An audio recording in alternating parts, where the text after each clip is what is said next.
በ9 ዓመት እያለሁ በእኔ ላይ ገቡ ይላል አረበኛው።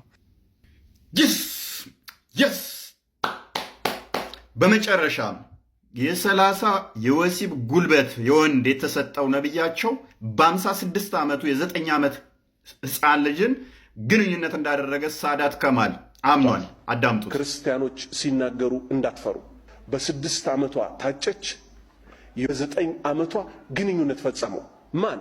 50 ዓመት የሞላቸውን በለው 60 ዓመት የሞላቸውን በለው ማን? ነቢዩ ሙሐመድ ሰለላሁ ዐለይሂ ወሰለም። 200 ኪሎ እኮ ኩንታል አይደለም የወደቀባት። ዋው! እንደሰማችሁት ነው። ከዚህ በላይ ስኬት የለንም። ይሄ ስኬታችን ነው።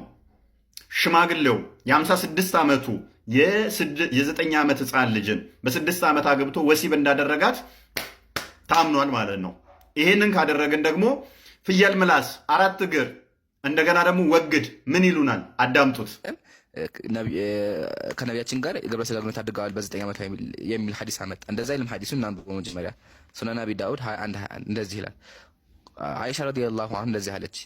ቃለት አለች ተዘወጀኒ ረሱሉላህ የአላህ መልእክተኛ አገቡኝ። ወአና ቢንቱ 70 የ7 ዓመት ወጣት ሆኜ ሳለሁ። ቃለ ሱለይማን አው 6 ወይም 6 ብሏል ሱለይማን። እሺ ወደ ኸለቢ በኔም ላይ ገቡ። ወአና ቢንቱ 90 በ9 ዓመት እያለሁ በኔ ላይ ገቡ ይላል አረበኛው። ክርስቲያን ወገኖቻችን ትርጓሜ ይዙና እንግሊዘኛውን ትርጓሜ ይዘው ይሄ ነገር ይናገር። እንግሊዘኛው ውስጥ አንድ ላንብብላችሁ።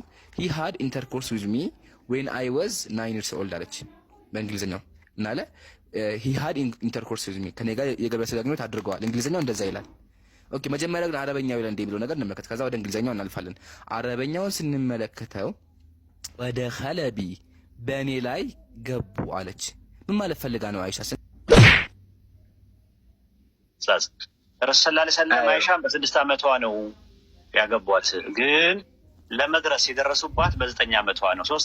መልካም እንደሰማችሁት ነው። ወግድም ምን አለን? በ6 ዓመት አገቧት፣ ከዛ በ9 ዓመት ላይ ደረሱባት። ፍየል ምላስ 4 እግርስ ምን ይለናል? ገቡባት ይላል እንጂ አልተገናኟትም። ማን ነው ትክክል? ወግድ ነው ትክክል? ሳዳት ከማል ነው ትክክል? ሳዳት ከማል እና ወግድ ናቸው ትክክል ወይንስ 4 እግር ፍየል ምላስ? ማንኛው ነው ትክክል? ገቡባት ስትለን ወንድማችን ገቡባት የሚለው እስከነ ጫማቸው ነው የገቡባት? በካልሲ ነው የገቡባት? በቴስታ ነው የገቡባት? ሰው ሲወለድ ከእናቱ ማዕፀን ይወጣል። ወደ ውስጥ ወደ እንትኗ ውስጥ ነው የገቡባት? በምንድን ነው የገቡባት? በግራ እጃቸው በቀኝ እጃቸው ነው የገቡባት?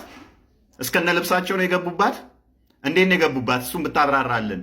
ቁርአንህ ላይ ደግሞ እንደዚህ ይላል፣ እነዚያም በጉያዎቻችሁ ያሉት የነዚያ በእነርሱ ላይ የገባችሁባቸው ሚስቶቻችሁ ሴቶች ልጆች ልታገቧቸው በእናንተ ላይ እርም ተደረጉ።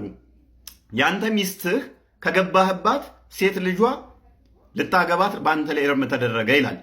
ከገባህባት ማለት በጫማህ እንደዚህ በማህፀኗ ውስጥ ነው የምገባው? ቤቷ ነው የምገባው? ምን ውስጥ ነው የምገባው?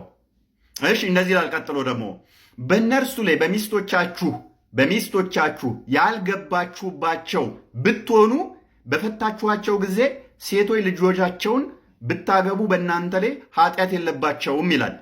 ሚስትህ ሆና ደግሞ እንደገና ካልገባህባት የእሷን ልጅ ማግባት ትችላለህ ይላል። ይህንን እንዴት ልተረጉመው ነበረ? ኤኒዌይስ የ30 የወሲብ የወንድ ጉልበት የተሰጠው ነብዩ በ56 ዓመቱ የ9 ዓመት ህፃን ልጅን በ6 ዓመት አግብቷት ወሲብ እንዳደረጋት አምነዋል ኡስታዞቻቸው። 4 እግር ፍየል ምላስ እሱ ገቡባት ነው የሚለው እንጂ አልተገናኟትም ብሏል። እንዲሁም ሼክ ጎግልም እንደዛው ነው የሚያምነው። ማንን ነው የምትከተሉት ሙስሊሞች? ምን ያህል እንደሚዋሿችሁ ቲክቶክ ላይ ያሉት ምን ያህልም እውቀት እንደሌላቸው ከዚህ ቀደም እኛ ስንል የነበረውን ኡስታዞቻችሁ እንዲያምነውልናል፣ እንዲንኮራለን። ክርስቲያኖች ደግሞ ሼር አድርጉት። ፔዶፊሊያ በእስልምና ምን እንደሚመስል ከዚህ በላይ ማሳያ የለም ማለት ነው።